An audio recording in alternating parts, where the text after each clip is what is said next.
Hi, in this lesson we'll be focusing on y equals mx plus b, or how to write a linear equation.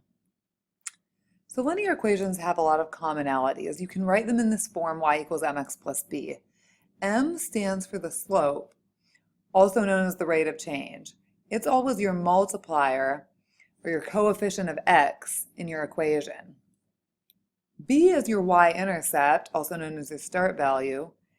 It's the added on number in your equation that's not multiplying x. That tells you where the line crosses the y-axis. Let's look at a few examples. The first one, this. Mrs. Schoberg currently has 82 Pokemon in her Pokédex. True story. Let's see if hopefully I'll have a few more by the time you see this video. Each week she catches an average of 3 new Pokemon. I want you to write an equation to compare the total Pokemon in Mrs. Schoberg's Pokédex to the number of weeks from now. So anytime you're trying to come up with an equation to relate two variables, you always have to decide what those two variables are. In this equation, you're comparing total Pokemon in my Pokédex to the number of weeks from now. Since the number of weeks is independent, it's going to keep happening no matter what. That's a good one to call x. So x equals the number of weeks from now. The Pokemon depends on how many weeks have happened, so it's dependent. We'll call that y. Y is the total Pokemon. If you check out this scenario, I think you can see that 82 Pokemon, that's my start value, which means in our equation it's going to be the y-intercept. My rate is that I catch 3 Pokemon per week, so that's going to be my slope. So if you put these important concepts or important parts of the equation into the equation, y equals mx plus b, you can replace m with 3 and b with 82. So a good equation to represent my Pokemon would be y equals 3x plus 82. This would help you to make predictions, like you could find out how long would it take me to get 100 Pokemon or fill the whole dex, 150, whatever it is. Okay, second way you're going to have to write linear equations is by looking at a table. So I want you to write an equation to describe the relationship between the variables in this table, and also explain what the slope means in the context of the problem, and explain what the y-intercept means in the context of the problem. So you can see this little table is about Derek's bank account, how much money he has in it. So one thing that I want to notice is, again, what are the two variables and which one depends on the other? So it looks like to me money in bank depends on how many months you've had the money in that bank. So y would be dependent and x would be independent. Unless there's a really compelling reason, most tables list x first and y second. So I need to figure out the slope. So I need to see the rate of change. So I'm going to compare two things. What's happening to the change in y?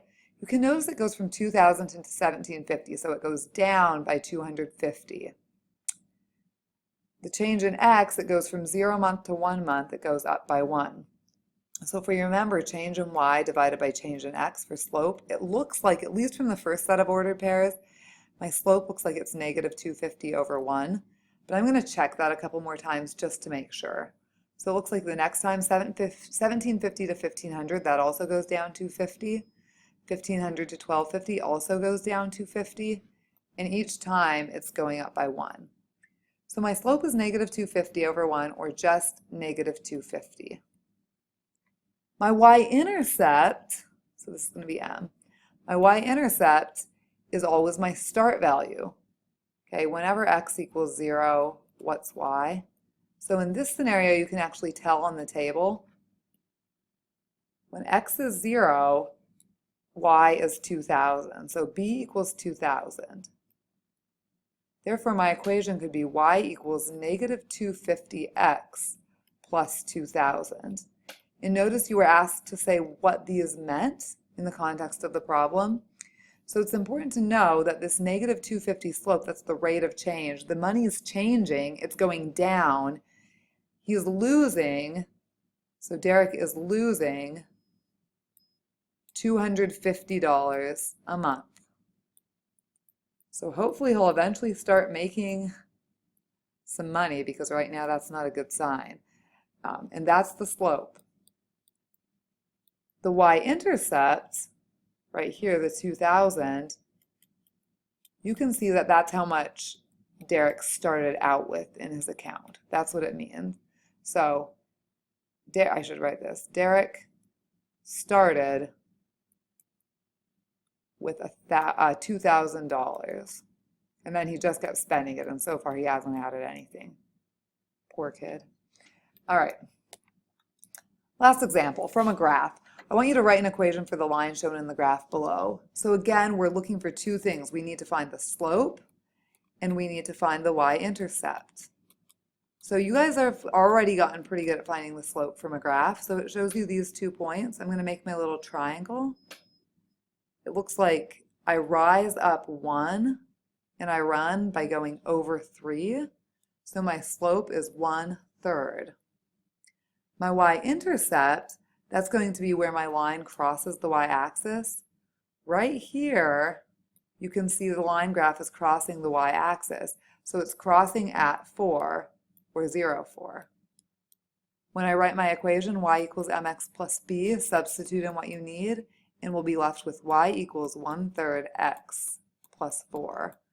Please feel free to go back and review any parts of this video that are confusing or ask me for help. Good luck.